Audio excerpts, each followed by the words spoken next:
J'étais de ces personnes qui, chaque fois qu'elles entendaient parler de la prière abrahamique, s'y attachaient de plus en plus. Les gens en parlaient comme si c'était une clé, une magie ou un don capable de réaliser tous les miracles. Alors j'ai commencé. J'ai pris mon chapelet et j'ai commencé à la dire chaque jour, 100 fois, 500 fois, jusqu'à atteindre 1000 fois. Je la répétais avec un cœur plein d'espoir. Le résultat, je pensais que le mariage allait arriver, que le travail que j'attendais depuis toujours allait se rapprocher, ou au moins que j'allais ressentir un peu de paix intérieure. Mais rien ne s'est passé. Et le pire, j'ai commencé à douter. Est-ce qu'elle fonctionne vraiment? Est-ce qu'elle ouvre réellement les portes fermées? Ou bien est-ce que les gens exagèrent et embellissent trop les choses? J'étais sur le point d'abandonner, mais une seule pensée m'a arrêtée. Je me suis posé une question toute simple. Et si le problème, c'était moi? C'est là que mon voyage de découverte a commencé. J'ai trouvé 10 raisons, 10 obstacles, comme des murs, qui empêchaient la lumière d'entrer dans ma vie. Et aujourd'hui, je ne suis pas là juste pour te dire quelles sont ces raisons, mais pour te raconter comment je les ai découvertes, une par une. Première raison, l'intention erronée. C'était la plus dangereuse de toutes. Je l'ai découverte en entendant une phrase qui m'a profondément marquée. Ne fais pas du dhikr évocation un moyen, fais-en une fin. Et moi, je faisais exactement le contraire. Je récitais la prière abrahamique comme un contrat. Je la dis 1000 fois. Et Dieu doit me donner ce que je veux.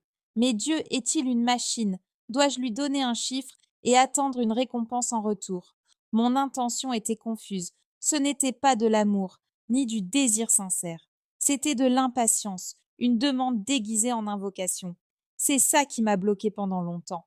Mais quand j'ai commencé à la dire avec amour, en voulant sincèrement plaire à Dieu, pas juste pour obtenir quelque chose, j'ai ressenti un changement subtil en moi. Ce n'était pas encore le grand résultat que j'attendais, mais un apaisement du cœur.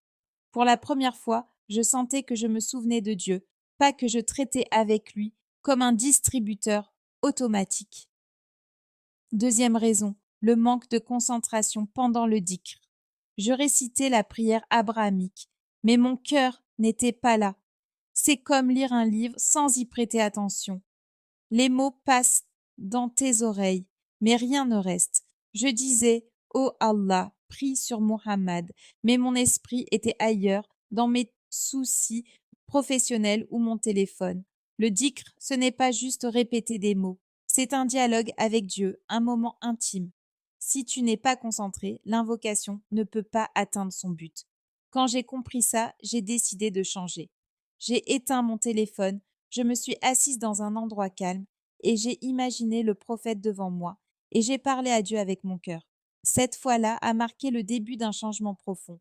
J'ai senti une lumière en moi, un soulagement, mais ce n'était que le début. Il restait d'autres raisons importantes à découvrir. Troisième raison, l'impatience et le manque de persévérance. Je voulais que tout arrive vite. Je voulais des résultats dès le premier jour ou deux. Et quand je ne voyais rien, je me sentais frustrée et je pensais tout arrêter. Mais la vérité que j'ai apprise, c'est que Dieu aime les endurants. La patience, ce n'est pas juste attendre. C'est croire continuellement, même pendant l'attente. La prière abrahamique, c'est comme planter une graine. Elle a besoin de soins, de temps, de lumière. Ce n'est pas une expérience qu'on tente et qu'on abandonne. Quand j'ai compris que le résultat ne devait pas forcément être immédiat, j'ai commencé à patienter. Mon cœur a commencé à s'apaiser. Mon âme s'est réveillée. La patience a été la porte qui a ouvert plein d'autres choses dans ma vie. Quatrième raison, le manque de constance. Au début, je la disais avec beaucoup d'enthousiasme, mais après quelques jours, je me disais, il ne se passe rien. Alors je commençais à hésiter. Un jour, je la disais, un autre non. Parfois, je la récitais, puis j'arrêtais pendant 2 jours, une semaine. Ma constance s'effondrait peu à peu, jusqu'à ce que je comprenne que la prière abrahamique n'est pas un exercice temporaire. C'est une relation. La constance est ce qui crée le changement. Un jour, j'ai décidé de la dire tous les jours, même une seule fois. Et au fil du temps, j'ai ressenti une grande énergie en moi. À ceux qui ont du mal à tenir, commencez petit, mais soyez constants. Même une seule fois par jour, soyez réguliers.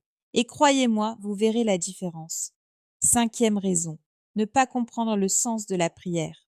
Je disais, oh Allah, prie sur Muhammad, mais je ne comprenais pas ce que cela signifiait.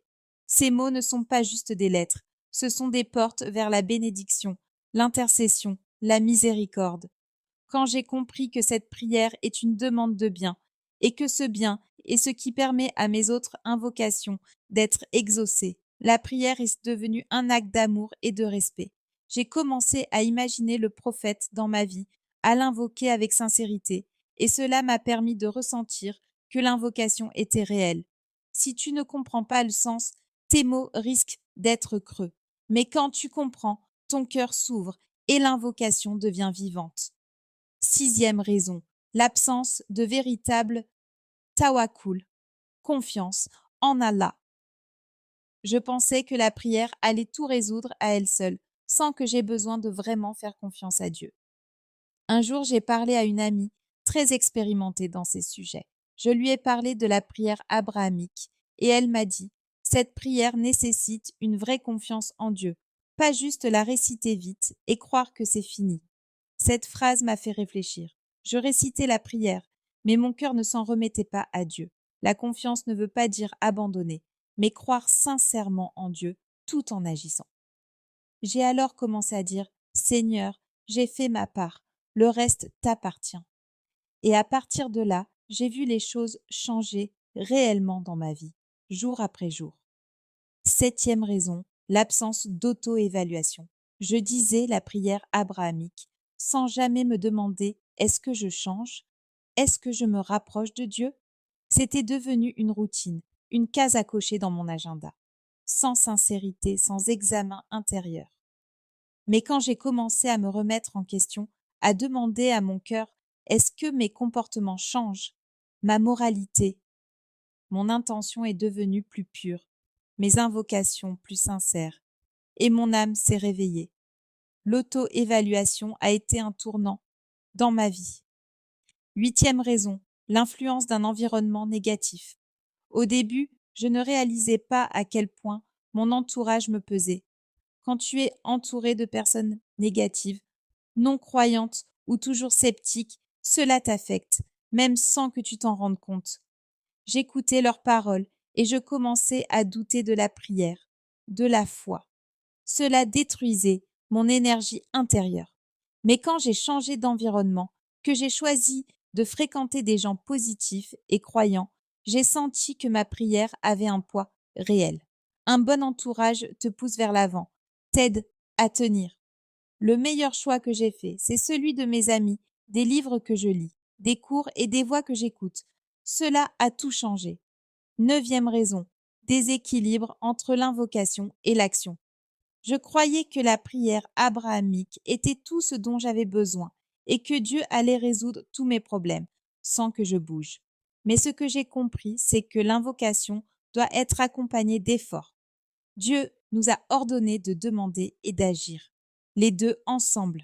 À une époque, je priais sans rien faire d'autre. Puis j'ai compris que je devais aussi faire des démarches, chercher du travail, apprendre de nouvelles compétences, organiser mon temps.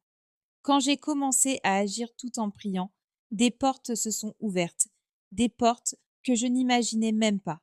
C'est grâce à l'équilibre entre l'invocation et l'action. 10e et dernière raison, absence de sincérité et de khushu, humilité dans l'invocation. Cette raison-là a été l'une des plus importantes. Je récitais la prière abrahamique de manière automatique, sans vraie sincérité, sans cœur.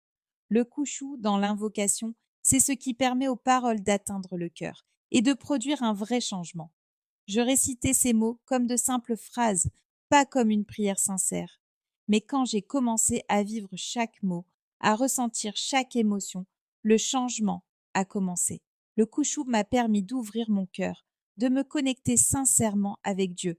Je me souviens d'un moment, j'étais dans une situation très difficile. Je récitais la prière abrahamique, le cœur brisé, les larmes coulant sur mon visage. Ce fut l'invocation la plus sincère de ma vie. Et j'ai senti la miséricorde de Dieu m'envelopper. Depuis ce jour-là, j'ai vu de vrais changements dans ma vie. La prière abrahamique, ce n'est pas juste des mots, c'est un voyage avec Dieu, avec toi-même, avec la foi. Si tu ne vois pas encore de résultats, reviens à ces 10 raisons. Souviens-toi, le secret n'est pas dans la prière elle-même, mais dans ta façon de la réciter, dans ton intention, ta patience, ta confiance en Dieu. Recommence, réfléchis à ces raisons et ouvre ton cœur à la lumière. Je ne te raconte pas juste mon histoire. Je t'invite à vivre la tienne, à voir tes propres miracles. Crois-moi, quand tu commences correctement, les résultats viendront et ce sera bien plus beau que ce que tu imaginais.